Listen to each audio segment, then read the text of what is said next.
Kiranya Tuhan memberkati kita semua dalam sukacita dan damai sejahtera. Amin. Bapak, Ibu, dan Saudara sekalian, firman Tuhan yang menjadi renungan bagi kita, Roma pasal 12, ayat 17 sampai dengan ayat yang ke-21. Demikian firman Tuhan, janganlah membalas kejahatan dengan kejahatan, lakukanlah apa yang baik bagi semua orang. Sedapat-dapatnya, kalau hal itu bergantung padamu, hiduplah dalam perdamaian dengan semua orang. Saudara-saudaraku yang kekasih, janganlah kamu sendiri menuntut pembalasan, tetapi berilah tempat kepada murka Allah, sebab ada tertulis, pembalasan itu adalah hakku. Akulah yang akan menuntut pembalasan, firman Tuhan. Tetapi jika seterumu lapar, berilah dia makan. Jika ia haus, berilah dia minum. Dengan berbuat demikian, kamu menumpukkan bara api di atas kepalanya. Janganlah kamu kalah terhadap kejahatan, tetapi kalahkanlah kejahatan dengan kebaikan. Demikian firman Tuhan. Bapak, Ibu, dan Saudara sekalian, perkara hidup dalam iman, perkara hidup mengandalkan iman, bukanlah perkara yang mudah. Ada proses panjang yang harus dilalui, yang harus dilakukan dengan tekun, dengan setia, tanpa batas waktu, tanpa batas tempat dan situasi dan kondisi. Karena selama kita hidup, akan terus belajar bertahan untuk hidup beriman kepada Tuhan, mengandalkan Tuhan, tentu dalam kebenaran Tuhan.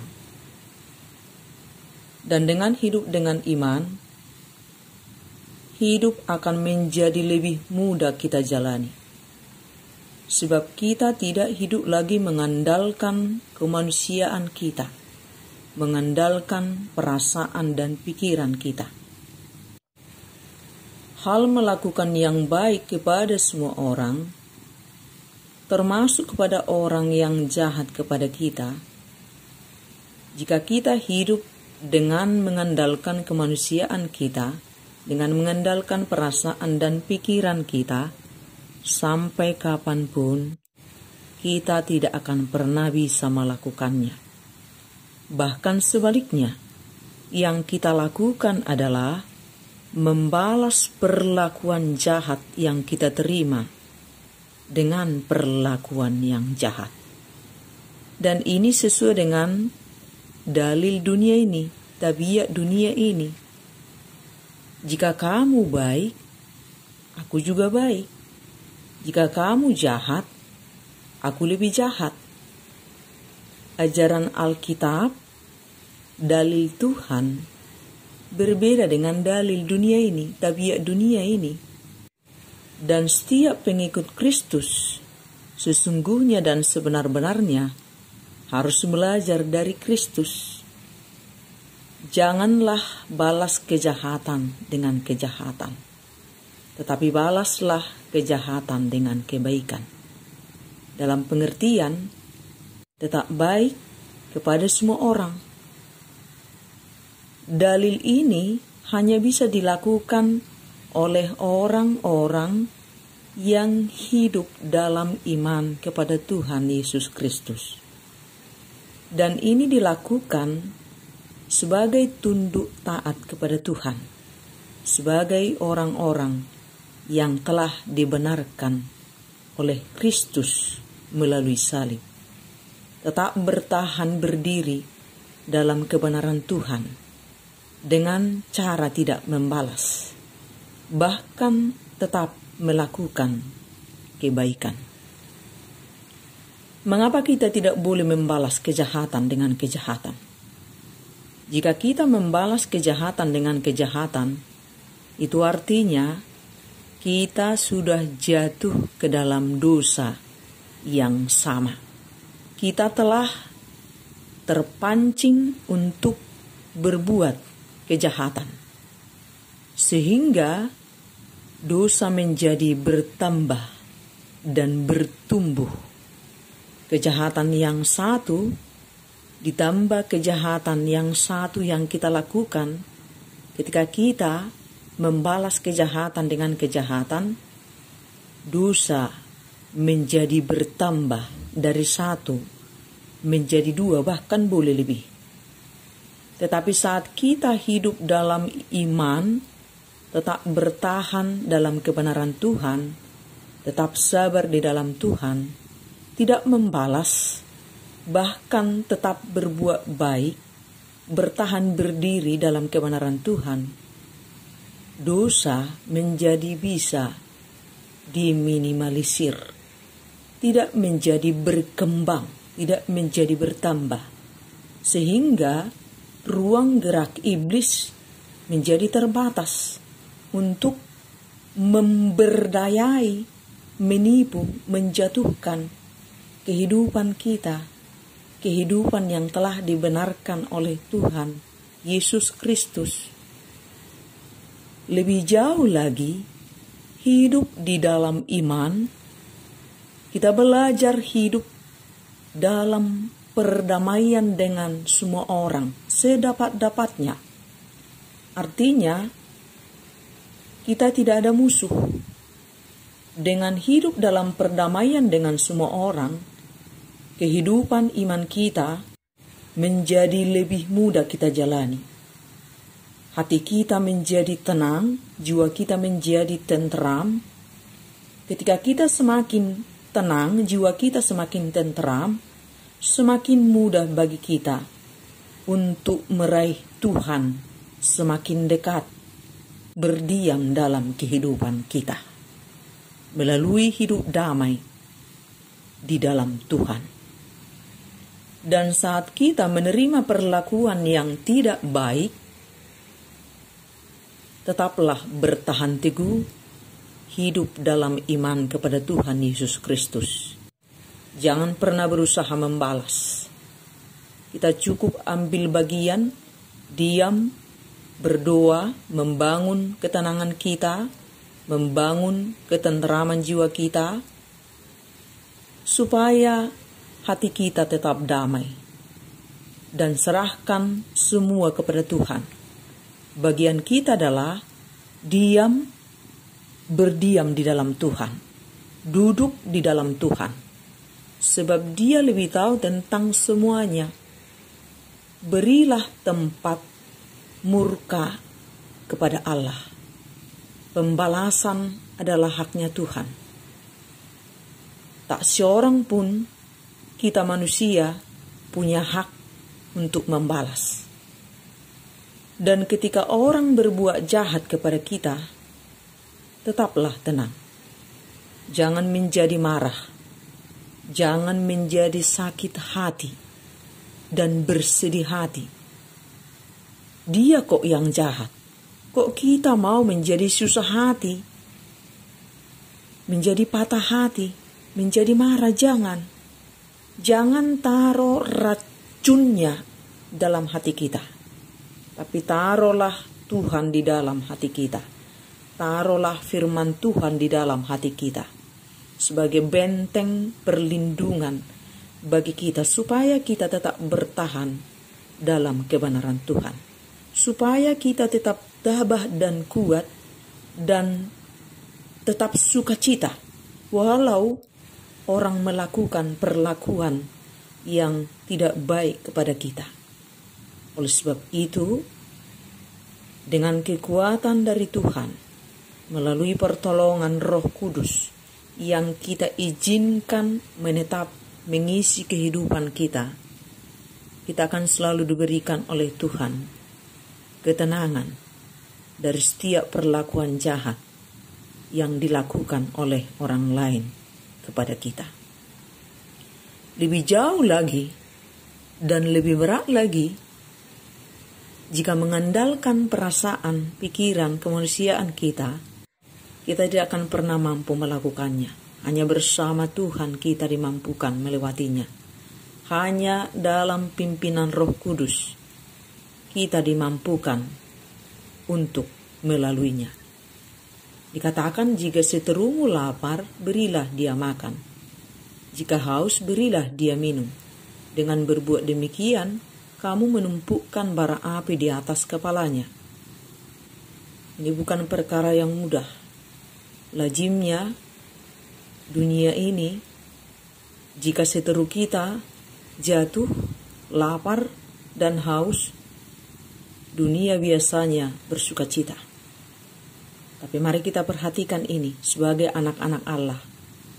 Dendam terbaik adalah jangan bersuka cita saat seterumu jatuh. Tetapi tetaplah doakan yang terbaik dan berilah pertolongan. Dengan demikian, ketika Tuhan bekerja, dosa telah terselesaikan. Dan jika Tuhan berkenan, boleh saja orang yang jahat itu boleh mengalami pertobatan di dalam Tuhan. Iblis menjadi kalah, Tuhan menang, dan anak-anak Tuhan dimenangkan. Janganlah kamu kalah terhadap kejahatan, tetapi kalahkanlah kejahatan dengan kebaikan. Bapak, Ibu, dan saudara sekalian, kebaikan dibalas dengan kebaikan itu adalah tabiat duniawi. Kebaikan dibalas dengan kejahatan itu adalah tabiat iblis. Kejahatan dibalas dengan kebaikan itu adalah tabiat ilahi. Mengasihi tanpa dikasihi, atau dibenci, dijahati, tetapi tetap mengasihi, ini adalah ajaran Alkitab. Dan Kristus melalui kematiannya telah memberikan pola hidup yang baru, yaitu dengan meninggalkan pola hidup tabiat duniawi dan pola tabiat iblis dengan mau memasuki hidup baru di dalam tabiat ilahi. Haholongi ahu asahu haholongi ho, gokko nau asahu gokkoko, joloroho tu uloku asaroa tu ulomu.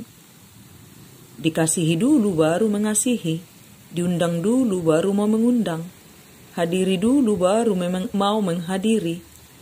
Masih pola lama, pola duniawi, pola berbalas pantun. Apakah upah kita atas ini? Penjahat sekalipun biasa melakukan pola hidup seperti ini. Tuhan telah melululantakkan pola hidup tabiat duniawi, tabiat iblis yang sudah usang ini. Pastap balos ni pastap. Tijur balos ni tijur. Rehe-rehe balos ni rehe-rehe.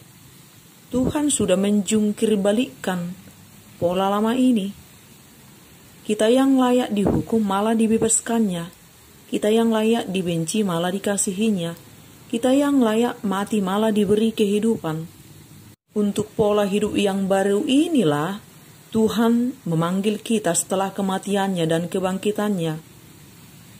Tanggalkan dan tinggalkan pola hidup lama duniawi, pola tabiat iblis, pola tabiat duniawi, dan hiduplah dalam pola hidup tabiat ilahi sebagai anak-anak Allah di dunia ini. Bukan soal apa yang kita alami atas apapun di dunia ini, tetapi siapa kita, apa dan bagaimana karakter kita. Sekalipun dunia ini membenci kita, tetaplah tunjukkan karakter baru kita sebagai anak-anak Allah yang hidup dalam karakter dan tabiat ilahi. Jika orang lain buruk, kita juga menjadi buruk. Jika orang lain menjadi jahat, kita pun menjadi jahat, bahkan lebih jahat. Di mana pola hidup baru kita itu? Bu, kemarin kok tidak hadir di kebaktian lingkungan? Untuk apa hadir, Bu? Toh yang punya rumah, tempat kebaktian itu juga tidak pernah hadir kok di kebaktian di rumah saya. Masih pola hidup duniawi yang lama, yang sudah usang, yang sudah dirobohkan oleh Tuhan Yesus Kristus. Setelah kebangkitannya, Tuhan memanggil kita untuk menjadi anak-anak-Nya. Hidup dalam area kemerdekaan yang baru, dalam pola hidup tabiat ilahi, dalam kebenaran Tuhan Yesus Kristus. Tunjukkan karakter baru itu. Teruslah mengasihi tanpa dikasihi. Teruslah tebarkan kebaikan tanpa mengharapkan balasan. Teruslah dalam kebenaran ilahi, walau jalan kadang berduri. Bukan untuk mendapat balasan yang setimpal, tetapi karena untuk itulah kita dipanggil mengasihi tanpa dikasihi. Hidup tetap benar walau diperlakukan tidak baik. Hanya saja yang sangat perlu kita ingat, apa yang kita tabur, itulah yang kita tuai. Taburkan kebaikan akan tuai kebaikan. Dan Tuhan kiranya senantiasa kita izinkan mengisi seluruh perjalanan kehidupan kita melalui firman-Nya, sehingga kita selalu dimampukan untuk hidup baru dalam pola hidup baru yang telah diberikan oleh Yesus Kristus kepada kita melalui kematian-Nya. Kita telah dibenarkan, dan Tuhan menginginkan supaya kita hidup dalam kebenaran Tuhan pada semua tempat, pada semua waktu, pada semua kondisi dan keadaan apapun yang sedang kita alami, dalam keadaan baik-baik, dalam keadaan diperlakukan orang lain tidak baik, tetaplah bertahan dalam karakter baru kita. Hidup dalam kebenaran Tuhan, bertahan setia, berintegritas di dalam Tuhan, menunjukkan bahwa kita adalah anak-anak Tuhan sebagai hamba kebenaran dimanapun kita berada, pada semua situasi dan kondisi dan tempat. Tuhan kiranya senantiasa memberikan kita kekuatan, hikmat dan pertolongan senantiasa.